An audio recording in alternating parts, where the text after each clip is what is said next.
অনেকদিন পর আমি এই দারাজের কিছু অনলাইন শপিং নিয়ে আসলাম। দেখেন আমি একটা প্যাকেট খুলছি, তার মানে আমার একটা অর্ডার ছিল, বুঝতেই পারছেন অনেকদিন পর অর্ডার ছিল, একটু খুশি খুশি লাগতেছে। যদিও আমার তেমন কোনো প্রোডাক্ট অর্ডার দেওয়া ছিল না। তো এই যে দেখেন খাজানা বের হচ্ছে, এত বড় একটা প্যাকেটের মধ্যে পিছিয়ে পিছিয়ে 3টা প্রোডাক্ট আমার ছিল। তো এই দেখেন আমি দেখাচ্ছি, আবার এটা খালি হয়ে গেছে, মানে এত বড় একটা প্যাকেট না দিলেও চলতো। তো প্যাকেটটা খুব একটা খারাপ না, এটাও আমার কাজে লেগে যাবে। এখন আমি প্যাকেটটা একদম সুন্দর মতো ভাঁজ করে রেখে তারপরে এই যে একটা একটা করে বের করতেছি। এই জিনিসটা আমার খুব পছন্দের। এটা হয়তো আপনারা ক্যামেরায় খুব একটা ভালো বুঝতে পারতেছেন না। এটা হচ্ছে ওয়াল স্টিকার বাটারফ্লাই গোল্ডেনের মধ্যে। তো দেখলাম যে কিছু কিছু মানে উঠে গেছে প্রজাপতির গায়ে থেকে, মানে ভেঙে ভেঙে গেছে।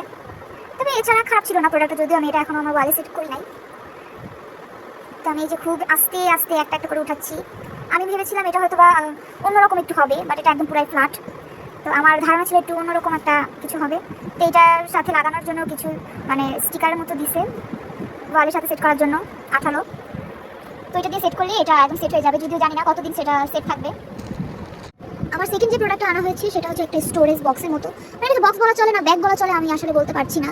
তো এটা একদম চিপকে গেছে রাখার কারণে, মানে তারা যেভাবে প্যাকিং করেছে সেই প্যাকিংয়ের কারণে। বাট এটা খুব একটা খারাপ না, মানে অনেক মজবুত আছে, ছিঁড়ে যাওয়ার কোনো ভয় নাই, মানে কিছু রাখা যাবে। তো দেখা যাক এটাতে কী রাখা যায়। তো এই ব্যাগটাও ছোটোর মধ্যে আমার কাছে কিউট লেগেছে, খুব একটা জিনিস রাখা না গেলেও কিউট ছিল, আমার কাছে ভালো লাগছে। তো থার্ড নাম্বার হচ্ছে একটা মিনি কয়েন পার্স। এই পার্সটা আমার কাছে অনেক ভালো লাগছে, অনেকদিন থেকে ইচ্ছা ছিল একটা কিউট পার্স থাকবে ব্যাগের ভিতরে।